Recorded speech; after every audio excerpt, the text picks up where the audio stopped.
ನೀವು ನೋಡ್ತೀರಾ ಟಿವಿನ ನ್ಯೂಸ್. ನಾನು ರೆಹಮಾನ್ ಹಾಸನ್. ರಾಜೀವ್ ಗೌಡ ಮಂಗಳೂರಿನಿಂದ ಕೇರಳಕ್ಕೆ ಹೋಗ್ತಿದ್ದ ಅನ್ನುವಂಥ ಒಂದು ವಿಚಾರವನ್ನ ಚಿಕ್ಕಬಳ್ಳಾಪುರ ಎಸ್ಪಿ ಕುಶಲ್ ಚೌಕ್ಸೆ ಅವರು ಖಚಿತಪಡಿಸಿದ್ದಾರೆ. ಕೇರಳಕ್ಕೆ ತೆರಳುತ್ತಾ ಇದ್ದ ಕಾರನ್ನ ನಾವು ಚೇಸ್ ಮಾಡಿದ್ವಿ,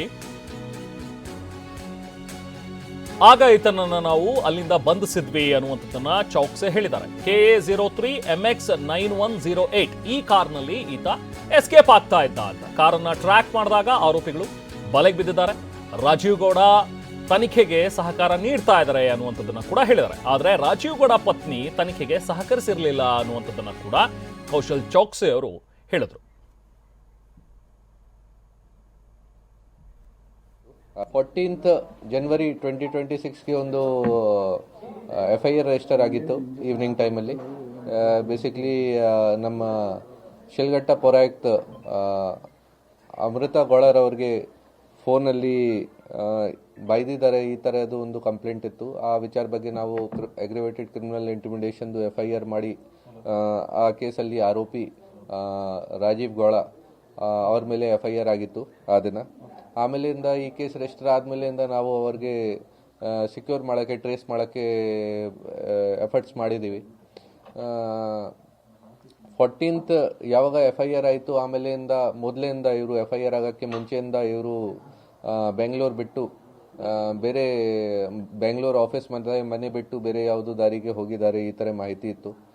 ನಮ್ಮ ಟೀಮ್ ವಗೇರೆ ಎಲ್ಲ ಇವರದು ಬೆಂಗಳೂರಲ್ಲಿ ಯಾವ ಪ್ಲೇಸಸ್ ಇತ್ತು ಆಫೀಸ್ ಮತ್ತು ಮನೆ ವಗೇರೆ ಅದು ಎಲ್ಲ ಹುಡುಕಿ ಸರ್ಚ್ ಮಾಡಿ ಆಮೇಲೆ ಬೇರೆ ಜಾಗ ಯಾವುದು ಹೊರಗಡೆ ಹೋಗಿದ್ದಾರೆ ಈ ಥರ ನಮಗೆ ಮಾಹಿತಿ ಬಂದಿತ್ತು. ಆಮೇಲೆ ನಾವು ಸೆಪ್ರೇಟ್ ಟೀಮ್ಸ್ ಮಾಡಿ ಈ ಆರೋಪಿಗೆ ಟ್ರೇಸ್ ಮಾಡಬೇಕು, ಸೆಕ್ಯೂರ್ ಮಾಡಬೇಕು, ಆ ವಿಚಾರ ಬಗ್ಗೆ ನಾವು ಪ್ರಯತ್ನ ಮಾಡಿದ್ದೀವಿ. ಸೊ ಲಾಸ್ಟ್ 10-12 ಡೇಸಿಂದ ಇದು ನಡೀತಾ ಇತ್ತು. ಆಮೇಲೆ ನಮಗೆ ನಿನ್ನೆ ಆರೋಪಿ ರಾಜೀವ್ ಗೌಡ ಅವರು ಕೇರಳ ಮಲ್ಲಪುರಂ ಡಿಸ್ಟ್ರಿಕ್ಟ್ ಅಲ್ಲಿ ಒಂದು ಹೋಟೆಲ್ ಹತ್ರ ಸಿಕ್ಕಿದ್ದಾರೆ. ಅವರ ಜೊತೆಗೆ ಇನ್ನೊಬ್ಬರು ಪರ್ಸನ್ಸ್ ಇತ್ತು, ಅವರು ಕೂಡ ಅವರಿಗೆ ಸ್ವಲ್ಪ ಹೆಲ್ಪ್ ವಗೇರೆ ಮಾಡಿದ್ದಾರೆ, ಶೆಲ್ಟರ್ ವಗೇರೆ ಕೊಟ್ಟಿದ್ದಾರೆ. ಅವ್ರದ್ದು ಕಾರಲ್ಲಿ ಇಬ್ಬರು ಜನ ಓಡಾಡ್ತಾ ಇತ್ತು ಅಲ್ಲಿ. ಸೊ ಬೇಸಿಕ್ಲಿ ನಮ್ಮ ಕರ್ನಾಟಕದಿಂದ ಇವರು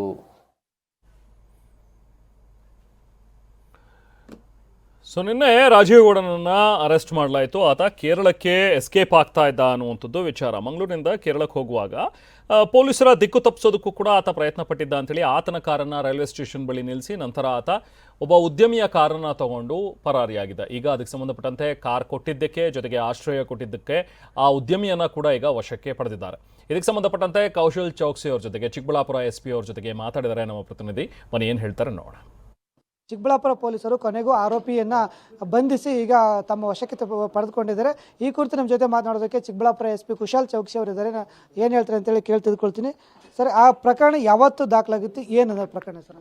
ಎಲ್ಲರಿಗೂ ನಮಸ್ಕಾರ. ಈ ಪ್ರಕರಣ ಶಿಲ್ಘಟ್ಟ ಟೌನ್ ಪೊಲೀಸ್ ಸ್ಟೇಷನಲ್ಲಿ 14th ಜನವರಿಗೆ ಈವ್ನಿಂಗ್ ಟೈಮ್ ರಿಜಿಸ್ಟರ್ ಆಗಿತ್ತು.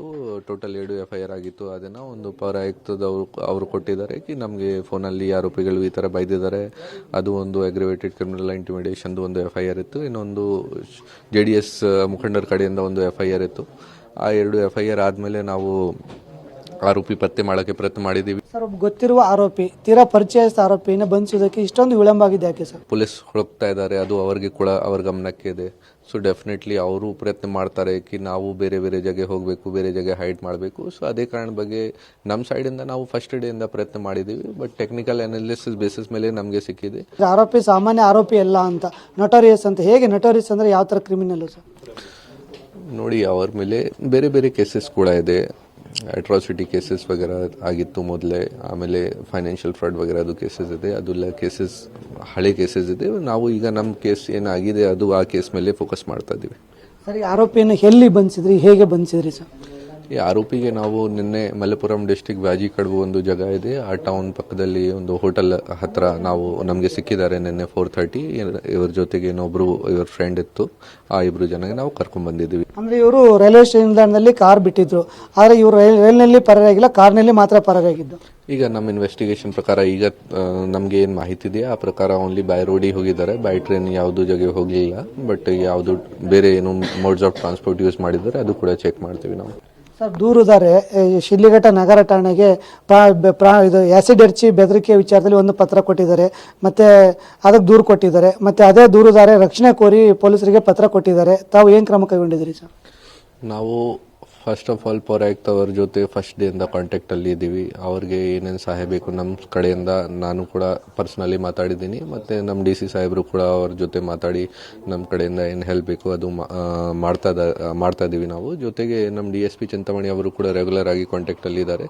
ಅವ್ರದ್ದು ಸೇಫ್ಟಿ ಸೆಕ್ಯೂರಿಟಿ ಕನ್ಸರ್ನ್ಸ್ ಏನಿಲ್ಲ, ಈ ಥರದ್ದು ಸಮಸ್ಯೆ ಯಾವುದೂ ಇಲ್ಲ ಗ್ರೌಂಡ್ ಲೆವೆಲಲ್ಲಿ. ಬಟ್ ನಮ್ಮ ಸೈಡಿಂದ ನಾವು ಎಲ್ಲ ಎಚ್ಚರಿಕೆ ತಗೊಳ್ತಾ ಇದ್ದೀವಿ. ಸರ್ ಅವರು ಆರೋಪಿ ರಾಜೀವ್ ಗೌಡ ಅವರ ವಕೀಲರು ವಾದ ಮಾಡ್ತಾ ಇದ್ರು, ಸಂಬಂಧವಿಲ್ಲದ ಸೆಕ್ಷನ್ಗಳನ್ನು ಪೊಲೀಸರು ಮತ್ತು ನಗರಸಭೆ ಅಧಿಕಾರಿಗಳು ಮಾತನಾಡಿಕೊಂಡು ಸುಳ್ಳು ಹಾಕ್ಬಿಟ್ಟಿದ್ದಾರೆ ಅಂತ. ಆ ಥರ ಸುಳ್ಳು ಏನಾರು ಹಾಕಕ್ಕೆ ಸಾಧ್ಯ ಇದೆಯಾ?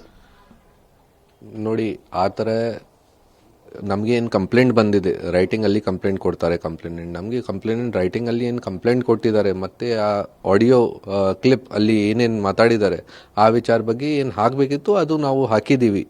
ಮತ್ತು ಇದು ಈಗ ಇನ್ವೆಸ್ಟಿಗೇಷನ್ ನಡ್ತಾ ಇದೆ. ಇನ್ವೆಸ್ಟಿಗೇಷನ್ ಆಫೀಸರ್ ಏನು ಡಿಸೈಡ್ ಮಾಡ್ತಾರೆ ಕಿ ಯಾವ ಸೆಕ್ಷನ್ ಆ್ಯಡ್ ಮಾಡಬೇಕು, ಯಾವ ಸೆಕ್ಷನ್ ಡಿಲೀಟ್ ಮಾಡಬೇಕು, ಅದು ಅವ್ರದ್ದು ಪವರ್ ಇದೆ. ಅವ್ರಿಗೆ ಇನ್ವೆಸ್ಟಿಗೇಷನ್ನಲ್ಲಿ ಹೇಗೆ ಥರ ಎಲ್ಲ ಎವಿಡೆನ್ಸಸ್ ವಗೇರೆ ಸಿಗುತ್ತೆ ಆ ಬೇಸಿಸ್ ಮೇಲೆ ಅವರು ಚಾರ್ಜ್ ಶೀಟ್ ಮಾಡ್ತಾರೆ. ಅಂದರೆ ಆರೋಪಿ ಏನು ವಾಯ್ಸ್ ಮ್ಯಾಚ್ ಇರ್ಬೋದು ಅಥವಾ ಸ್ವಯಂ ಹೇಳಿಕೆ ಯಾವ ರೀತಿ ತನಿಖೆ ಸಾಗಿದೆ ಸರ್?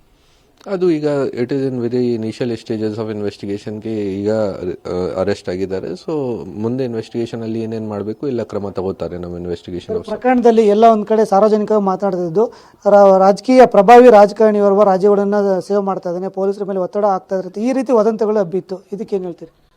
ನೋಡಿ, ನಮ್ಮ ಪ್ರಕಾರ ಪೊಲೀಸ್ದು ಡ್ಯೂಟಿ ಏನಿದೆ, ಕಾನೂನು ಸುವ್ಯವಸ್ಥೆ ಮತ್ತು ಕ್ರೈಮ್ ಕಂಟ್ರೋಲ್ ಮಾಡಬೇಕು, ಅದು ನಾವು ನಮ್ಮ ಡ್ಯೂಟಿ ಮಾಡ್ತಾ ಇದ್ದೀವಿ. ನಮ್ಮ ಡ್ಯೂಟಿಯಲ್ಲಿ ನಮಗೆ ಏನು ಬೇಕಿತ್ತು, ನಮ್ಮಿಂದ ಏನು ಎಕ್ಸ್ಪೆಕ್ಟೆಡ್ ಇತ್ತು, ನಮ್ಮ ರೆಸ್ಪಾನ್ಸಿಬಿಲಿಟಿ ಏನಿದೆ ಅದು ನಾವು ಮಾಡಿದ್ದೀವಿ ಮತ್ತು ಮುಂದೆ ಕೂಡ ಅದೇ ರೀತಿ ಮಾಡ್ತೀವಿ. ಕ್ಯಾಮರಾಮನ್ ಸುಧಾಕರ್ ಜೊತೆ ಭೀಮಪ್ಪ ಪಾಟೀಲ್, TV9 ಚಿಕ್ಕಬಳ್ಳಾಪುರ. ಇದು SP ಚೋಕ್ಸಿ ಅವರ ಮಾತುಗಳು. ಹೇಗೆ ನಾವು ಆತನನ್ನು ಬಂಧಿಸಿದ್ವಿ ಅನ್ನುವಂಥದ್ರ ಬಗ್ಗೆ ಅವರು ವಿವರವಾಗಿ ಹೇಳ್ತಾ ಇದ್ರು. ನಾವು ಪ್ರತಿನಿಧಿ ಭೀಮಪ್ಪ ನಮ್ಮ ಜೊತೆಗೆ ಜಾಯ್ನ್ ಆಗಿದ್ರೆ ಮಾತಾಡೋಣ. ಭೀಮಪ್ಪ, ಈಗ ಚೌಕ್ಸಿ ಕೂಡ ಹೇಳ್ತಾ ಇದ್ರು ಹೇಗೆ ನೆನ್ನೆ ಕೇರಳದಲ್ಲಿ ಆತನನ್ನು ಅರೆಸ್ಟ್ ಮಾಡಿದ್ವಿ ಅಂತ. ಈಗ ವಾಟ್ ನೆಕ್ಸ್ಟ್? ಈಗ ಸದ್ಯಕ್ಕೆ ಎಲ್ಲಿದ್ದಾನೆ ಈ ಧಮ್ಕಿ ಲೀಡರ್ ರಾಜೀವ್? ಯಾವಾಗ ಆತನನ್ನು ಕೋರ್ಟ್ಗೆ ಹಾಜರುಪಡಿಸಲಾಗುತ್ತೆ? ಏನು ಅಪ್ಡೇಟ್ ಸಿಗ್ತಾ ಇದೆ ಈಗ ಸದ್ಯಕ್ಕೆ? ರೆಹಮಾನ್, ಈ ಒಂದು ಶಿಡ್ಲಘಟ್ಟ ವಿಧಾನಸಭಾ ಕ್ಷೇತ್ರದ ಕಾಂಗ್ರೆಸ್ಸಿನ ಒಂದು ಆರೋಪಿ ರಾಜೀವ್ ಗೌಡ ಇದ್ದಾರೆ. ಈಗ ಈತನನ್ನು ಚಿಕ್ಕಬಳ್ಳಾಪುರ ನಗರದ ಒಂದು ನಗರ ಪೊಲೀಸ್ ಠಾಣೆ ಬಳಿ ಇರ್ತಕ್ಕಂಥ ಒಂದು ಪೊಲೀಸ್ ಅತಿಥಿ ಗೃಹದಲ್ಲಿ ನಿನ್ನೆ ಮಧ್ಯರಾತ್ರಿಯಿಂದ ಅಲ್ಲೇ ಕೂರಿಸಿದ್ದಾರೆ ಮತ್ತು ಇವರಿಗೆ ಊಟ ತಿಂಡಿ ಸೇರಿದಂತೆ ಎಲ್ಲ ವ್ಯವಸ್ಥೆಯನ್ನು ಮಾಡಿಕೊಡಲಾಗಿದೆ. ಈಗ ರಾಜೀವ್ ಗೌಡಂದು ಒಂದು ಕಡೆ ಏನಂತಂದರೆ ಅವರ ವಯಸ್ಸು ಶಾಂಪಲ್, ಅಂದರೆ ಆ ಪೌರಾಯುಕ್ತ ಜೊತೆ ಏನು ಮಾತನಾಡಿದ್ರಲ್ಲ ಆ ಮಾತನಾಡುವಂಥ ಸಂದರ್ಭದಲ್ಲಿ ಅದು ವಯಸ್ಸು ಅವ್ರದ್ದೇನೋ ಅಲ್ಲ ಅಂತ ಕನ್ಫರ್ಮ್ ಮಾಡ್ಕೊಳ್ಳೋಕ್ಕೋಸ್ಕರ ಆ ಒಂದು ಸೋಕಾ ತಂಡದವರು ಅವರ ವಯಸ್ಸನ್ನು ಪುಸ್ತಕ ಓದೋದಕ್ಕೆ ಕೊಟ್ಬಿಟ್ಟು ಅವರ ವಯಸ್ಸನ್ನು ರೆಕಾರ್ಡ್ ಮಾಡುವಂಥದ್ದಾಗ್ತಿದೆ.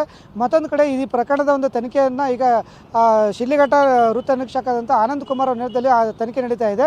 ಹಾಗಾಗಿ ಆ ತನಿಖೆಗೋಸ್ಕರ ಈಗ ಒಂದು ಸ್ವಯಂ ಹೇಳಿಕೆಯನ್ನು ಪಡಿಬೇಕಾಗುತ್ತೆ. ರಾಜೀವ್ ಗೌಡ ಸ್ವಯಂ ಹೇಳಿಕೆ ಪಡಿಬೇಕು ಮತ್ತು ಆತನ ವೈಯಕ್ತಿಕ ವಿವರ ಪಡಿಬೇಕು ಮತ್ತು ಏನೋ ದೂರುದಾರೆ ಒಂದು ಪೌರಾಯುಕ್ತ ದೂರು ನೀಡಿದ್ದಾರೆ ಅದಕ್ಕೆ ಸಂಬಂಧಪಟ್ಟಾಗ ಸ್ವಯಂ ಹೇಳಿಕೆಯನ್ನು ದಾಖಲು ಮಾಡಬೇಕಾಗುತ್ತೆ. ಮತ್ತೊಂದು ಕಡೆ ಇದು ಎಲ್ಲ ಒಂದು ಆದಮೇಲೆ ಒಂದು ಸರ್ಕಾರಿ ಆಸ್ಪತ್ರೆಯಲ್ಲಿ ಸರ್ಕಾರಿ ವೈದ್ಯರ ಮೂಲಕ ಆ ಒಂದು ರಾಜೀವ್ ಗೌಡನೇ ಒಂದು ವೈದ್ಯಕೀಯ ತಪಾಸಣೆಯನ್ನು ಸಹ ಮಾಡಬೇಕಾಗುತ್ತೆ. ಯಾಕೆಂದರೆ ನಿನ್ನೆ ಈ ಒಂದು ರಾಜೀವ್ ಗೌಡನನ್ನು ಅರೆಸ್ಟ್ ಮಾಡಿ ಕರ್ಕೊಂಡು ಬರಬೇಕಾದ್ರೆ ದಾರಿ ಮಧ್ಯದಲ್ಲಿ ತನಗೆ ತುಂಬ ಗ್ಯಾಸ್ಟ್ರಿಕ್ ಆಗಿಬಿಟ್ಟಿದೆ ಅನ್ನೋ ರೀತಿಯಲ್ಲಿ ಒಂದು ಹೈಡ್ರಾಮಾ ಮಾಡಿದ್ರು ಅಂತಕ್ಕಂಥ ಒಂದು ಮಾಹಿತಿ ಇದೆ. ಹೀಗಾಗಿ ಪೊಲೀಸ್ ತಂದು ವೈದ್ಯಕೀಯ ತಪಾಸಣೆಯನ್ನು ಮಾಡಬೇಕು. ವೈದ್ಯಕೀಯ ತಪಾಸಣೆ ಆದ ನಂತರ ಮತ್ತು ಈ ಡಾಕ್ಯುಮೆಂಟೇಷನ್ ಆದ ನಂತರ ಈತನನ್ನು ಒಂದು ಶಿಡ್ಲಘಟ್ಟದಲ್ಲಿ ಇರ್ತಕ್ಕಂಥ ಸಿವಿಲ್ ಆ್ಯಂಡ್ JMFC ನ್ಯಾಯಾಲಯಕ್ಕೆ ಹಾಜರುಪಡಿಸಬೇಕಾಗುತ್ತೆ. ಅಲ್ಲಿ ತನಿಖೆಗೆ ಇನ್ನೂ ಅವಶ್ಯಕತೆ ಇದೆ ಅಂದರೆ ಅದನ್ನು ನ್ಯಾಯಾಲಯಕ್ಕೆ ಮನವಿಯನ್ನು ಮಾಡಿ ಒಂದು ಪೊಲೀಸ್ ಕಸ್ಟಡಿಗೆ ಕೇಳುವಂಥದ್ದು. ಇಲ್ಲ, ಈಗಾಗಲೇ ನಿನ್ನೆ ರಾತ್ರಿ ಮತ್ತು ಇವತ್ತು ಬೆಳಗಿನಿಂದಲೂ ಸಹ ಒಂದು ಚಿಕ್ಕಬಳ್ಳಾಪುರ ಅಡಿಷನಲ್ SP ಅಂತ ಜಗನ್ನಾಥ್ ರೈ ಇರ್ಬೋದು, ಚಿಕ್ಕಬಳ್ಳಾಪುರ ಮತ್ತು DYSP ಪ್ರಕಾಶ್ ರೆಡ್ಡಿ ಮತ್ತು ಚಿಂತಾಮಣಿ DYSP ಮತ್ತು ಒಂದು ಶಿಡ್ಲಘಟ್ಟ ಇನ್ಸ್ಪೆಕ್ಟರ್ ಆನಂದ್ ಕುಮಾರ್ ಅವರು ಸೇರಿದಂತೆ ಸುಮಾರು 5-6 ಜನ ಅಧಿಕಾರಿಗಳು ರಾಜೀವ್ ಗೌಡಗೆ ಡ್ರಿಲ್ ಮಾಡ್ತಾ ಇದ್ದಾರೆ. ಈ ಡ್ರಿಲ್ ಅಂದರೆ ತನಿಖೆ ಮುಕ್ತಾಯ ಆಗಿದೆಯಾ ಅಥವಾ ಇನ್ನೂ ತನಿಖೆ ಮಾಡಬೇಕಿದೆಯಾ, ಇನ್ನು ಕೆಲವು ಸಾಕ್ಷ್ಯಾಧಾರಗಳನ್ನು ಸಂಗ್ರಹ ಮಾಡಬೇಕಾಗಿದೆ ಅನ್ನೋ ಆಧಾರದ ಮೇಲೆ ಪೊಲೀಸರು ಕಸ್ಟಡಿ ಕೇಳ್ಬೋದು. ಗೌರವಾನ್ವಿತ ನ್ಯಾಯಾಧೀಶರು ಕಸ್ಟಡಿ ಕೊಡ್ಬೋದು ಅಥವಾ ಅವರು ವಿವೇಚನೆ ಬಳಸಿ ಅವರು ಆದೇಶವನ್ನು ಮಾಡ್ಬೋದು. ಹಾಗಾಗಿ ಇನ್ನು ಈಗ ಒಂದು ರಾಜೀವ್ ಗೌಡ ಈತ ಚಿಕ್ಕಬಳ್ಳಾಪುರ ನಗರ ಠಾಣೆ ಬಳಿ ಇರ್ತಕ್ಕಂಥ ಒಂದು ಗೆಸ್ಟ್ ಹೌಸ್ನಲ್ಲಿ ಇದ್ದಾನೆ. ನಂತರ ಈತನ ಈ ಎಲ್ಲ ಇಲ್ಲಿ ಪ್ರೊಸೆಸ್ಗಳು ಮುಗಿದ ನಂತರ ಶಿಡ್ಲಘಟ್ಟಕ್ಕೆ ಕರ್ಕೊಂಡು ಹೋಗ್ತಾರೆ ಅಂತಕ್ಕಂಥ ಒಂದು ಮಾಹಿತಿ ಲಭ್ಯವಾಗಿದೆ. Rehman. Okay, thank you Bhimappa.